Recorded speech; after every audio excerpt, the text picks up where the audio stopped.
大家好，我是徐薇老师，又到了微笑生活课语的时间了。我们今天要教的句子呢是说，我们吃饱饭喽，邀对方呢去做一些活动，比方说，吃饱饭去走走好吗？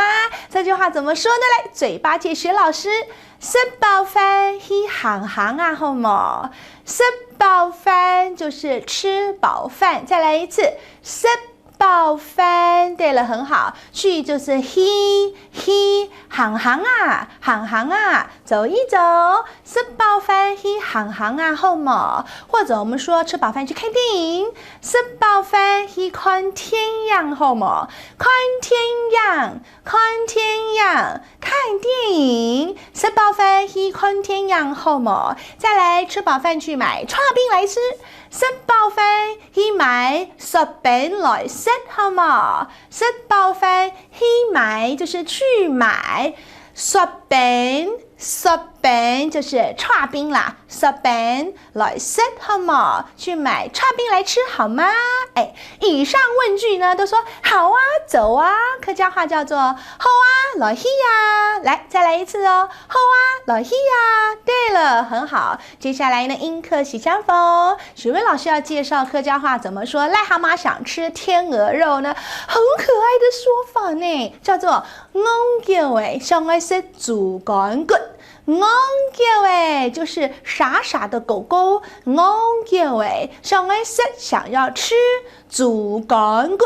豬肝是豬肝，豬肝怎麼會有骨頭呢？所以傻狗狗在旁邊等啊等啊，等豬肝吃完以後，裡面的骨頭給它啃啊，根本沒有嘛。所以客家話這句話就是癩蛤蟆想吃天鵝肉。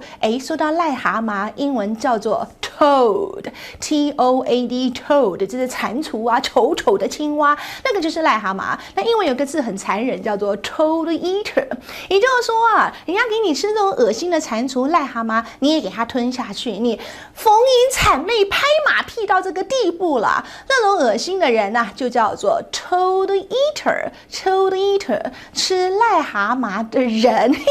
想想還是客家話比較可愛哦。戇叫想愛食豬肝骨，癩蛤蟆想吃天鵝肉哦。我們今天就學到這裡嘍。跟徐老師一起複習來，嘴巴借我張開來喲。第一句話，吃飽飯去走一走好嗎？食飽飯去行行啊，好冇？下一句，食飽飯去看天陽，好冇？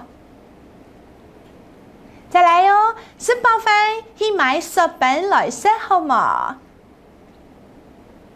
回答時候呢，我們很開心的說，好啊，來去呀。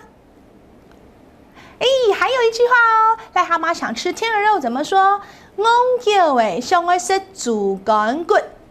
戇叫想愛食豬肝骨。英文說逢迎拍馬的人 toad eater。對了，好棒哦！今天就學到這裡了，按字這一張來了哦。